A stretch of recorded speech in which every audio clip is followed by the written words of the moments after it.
প্রিয় ভাই বোনেরা, আমরা বাংলাদেশের মানুষকে স্বাবলম্বীভাবে গড়ে তুলতে চাই অর্থনৈতিকভাবে। আমরা বাংলাদেশের মানুষের রাজনৈতিক অধিকারকে প্রতিষ্ঠিত করতে চাই এবং এটিই হচ্ছে আমাদের লক্ষ্য, এটিই হচ্ছে আমাদের উদ্দেশ্য।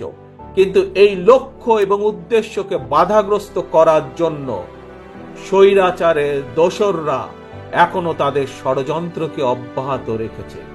প্রিয় ভাই বোনেরা, আজ যেই শহীদদেরকে আমরা সম্মান দিয়েছি এখানে, সেই শহীদদের আত্মত্যাগকে যদি মূল্যায়ন করতে হয়, আজ যেই পঙ্গু ভাই বোনদের বা ক্ষতিগ্রস্ত আমাদের সহকর্মী ভাই বোনদেরকে যে আমরা যেই সম্মান দিয়েছি, তাদের সেই সম্মানকে যদি মূল্যায়ন করতে হয়, তাদের আত্মত্যাগকে যদি মূল্যায়ন করতে হয়, তাহলে আজ দল মত নির্বিশেষে আমাদের সকলকে ঐক্যবদ্ধ থাকতে হবে।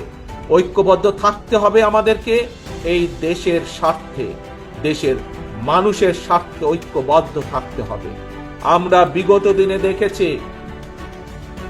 বিগত দিনে দেখেছি যে স্বৈরাচার সময় তারা ক্ষমতা ধরে রাখার জন্য তারা বিভিন্ন অপবাদ দিয়ে জাতিকে বিভক্ত করার চেষ্টা করেছিল। তারা বাংলাদেশ জাতীয়তাবাদী দল বিভক্তি চায় না। আমরা চাই জাতিকে ঐক্যবদ্ধ করতে। আমরা চাই আমরা সকল দল মত নির্বিশেষে, বাংলাদেশে বিএনপি যেমন আছে, বাংলাদেশে অন্য আরো রাজনৈতিক দল আছে। আপনারা দেখেছেন, কয়েকদিন আগে আপনারা দেখেছেন, আমরা বলেছি দলের পক্ষ থেকে যে আমরা দলের পক্ষ থেকে 31 দফা একটি পরিকল্পনা বা কর্মসূচি আমরা ঘোষণা করেছি। এই 31 দফায় আমরা পরিষ্কারভাবে তুলে ধরেছি যে আমরা চাই আমরা সকলকে নিয়ে সরকার গঠন করতে।